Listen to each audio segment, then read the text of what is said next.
Hi friends, welcome to Lavanya's life style. ఈరోజు వీడియోలో పసుపు గణపతి పూజ ఏ విధంగా చేసుకోవాలో మనం ఈరోజు ఈ వీడియోలో తెలుసుకుందామండి. శ్రావణ మాసంలో వచ్చి శ్రావణ మంగళగౌరి వ్రతం చేయాలన్నా, వరలక్ష్మి వ్రతం చేయాలన్నా, వినాయక చవితి రోజు మహాగణపతికి పూజ చేయాలన్నా సరే, ఎటువంటి పూజ చేయాలన్నా సరే ముందుగా పసుపు గణపతి పూజ చేయకుండా అసలు ఏది మొదలు పెట్టకూడదు. పసుపు గణపతి పూజ ప్రారంభ.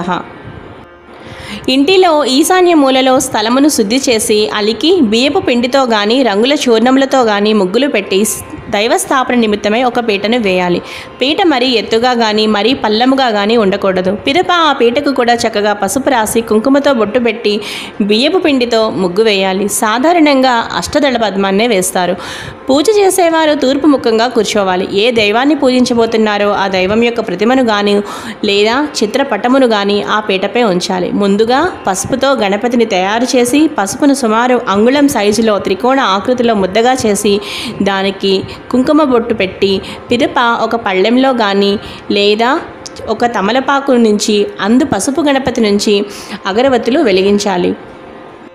ఇప్పుడు మనం పసుపు గణపతి పూజ ఎలా చేయాలో తెలుసుకుందాం. ముందుగా దీపారాధన చేసి చక్కగా ఆచమనం చేసి సంకల్పం చెప్పుకోవాలి. ఇదంతా కూడా నేను నిత్య పూజా విధానంలో చెప్పానండి. ఆ వీడియోని మిస్ అయిన వాళ్ళు ఈ వీడియో అండ్ స్క్రీన్లో తప్పకుండా నేను సంకల్పం ఆచమనం గురించి నేను డీటెయిల్గా చెప్పాను, అదొకసారి వాచ్ చేయండి.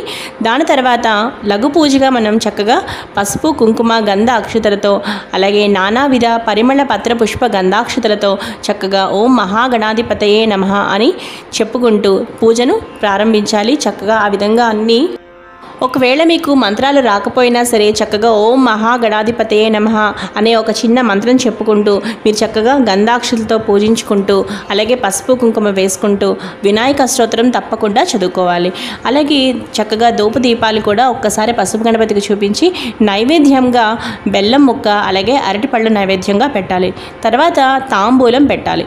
తాంబూలంలో చిల్లర డబ్బులు అలాగే 2 అరటిపళ్ళు ఒక ఒక్క తప్పనిసరిగా ఉంచి తాంబూలంగా సమర్పించి ఈ విధంగా పసుపు గణపతిని మనం చక్కగా పూజించాలన్నమాట. దాని తర్వాత మీరు ఏ వ్రతమైనా నోము అయినా పూజ అయినా సరే అప్పుడు ప్రారంభించాలి. చూసారు కదా ఫ్రెండ్స్, ఈ వీడియో మీకు బాగా నచ్చితే లైక్ చేయండి, షేర్ చేయండి.